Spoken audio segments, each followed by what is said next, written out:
Generally in card games, there are a set of rules that you have to abide by. Things like how long turns take, how much mana you have to spend, when you can play cards, things like that. But if you're anything like me, you might be thinking, these rules shouldn't apply to me. Well, if that's the case, I sure have the card for you. My name is Ethan for the Gamer, and today we're going to be talking about all things Sera and Marvel Snap. Let's talk about Sera, why she's so good, and why the card is so sweet. So Sera is a 5 energy card, 4 power, not the most amazing stats, but has one of the most powerful abilities in Marvel Snap.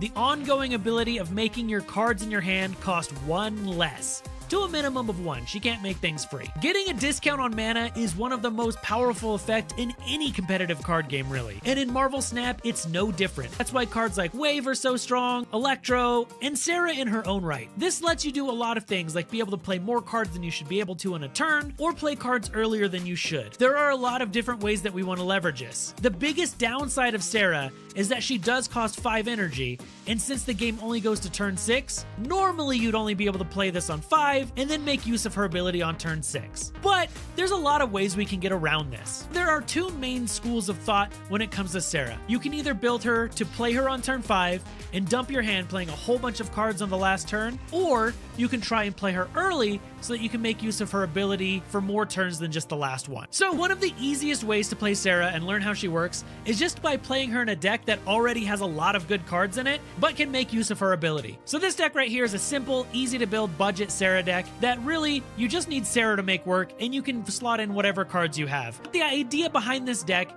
is that you just have good cards, and if you have Sera out on turn 5, you can dump your hand on the last turn. Since there's a lot of cards that cost 2, if you have Sera early on, you don't have to actually play them until the last turn. Your opponent has no idea what you're doing because you're not playing a lot of cards.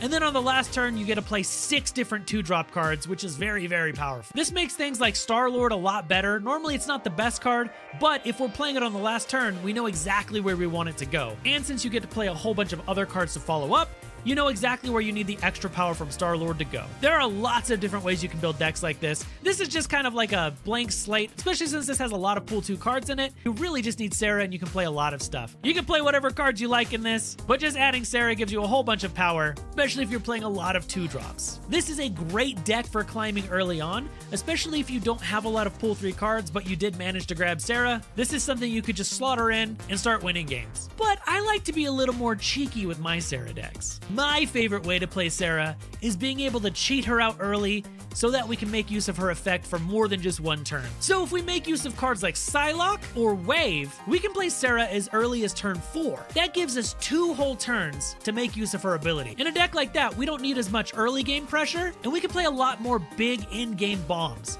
Things like Doctor Doom, and Odin to go with our Doctor Doom. I also like to play Captain Marvel with her. Captain Marvel is just such a cool card. But really, if you have cards like Psylocke, Wave, Jubilee even, because sometimes Jubilee can pull out Sera, and any deck where you have a lot of high-cost cards, Jubilee becomes more and more valuable. It lets us have the in-game power that we need to win the game. So a show like this is super fun. You can slot in whatever big drops you have. You don't necessarily need to go with these exact ones. The joy of Marvel Snap is it's very flexible. You can play things like Magneto or Hulk or whatever just big stat units you have. But that's only my second favorite way to play Sera. My mostest favorite way to play Sera is in a very combo-centric shell. So I think that Sera's best friend is Magic. Magic is really cool because she's going to give you a 7th turn instead of 6 turns. And if we have a lot of powerful in-game effects, and we have a lot of cost reduction on Sera, having an extra turn generally benefits us more, hopefully, than our opponent. If you're going against someone who has a lot of early game pressure, a lot of cheap cards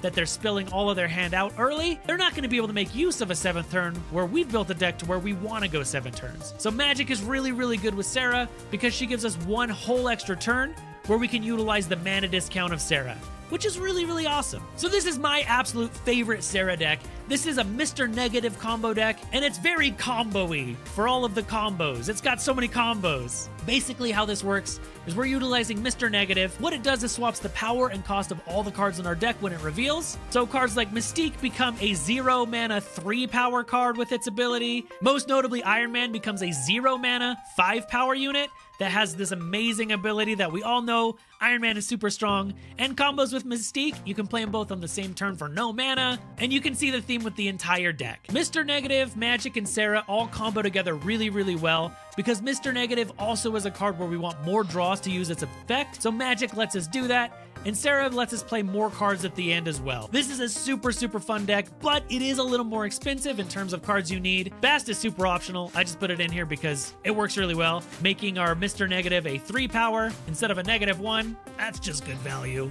But this is going to require a lot more collection level to play. I just wanted to show it because it's by far my favorite Sera deck, and I have so much fun. This is probably the deck I play the most. But really, those are the basics behind Sera. The card is insanely powerful, super, super, super fun as well. Being able to play 6 cards on turn 6 just feels awesome, and is a great way to gain a lot of cubes as well.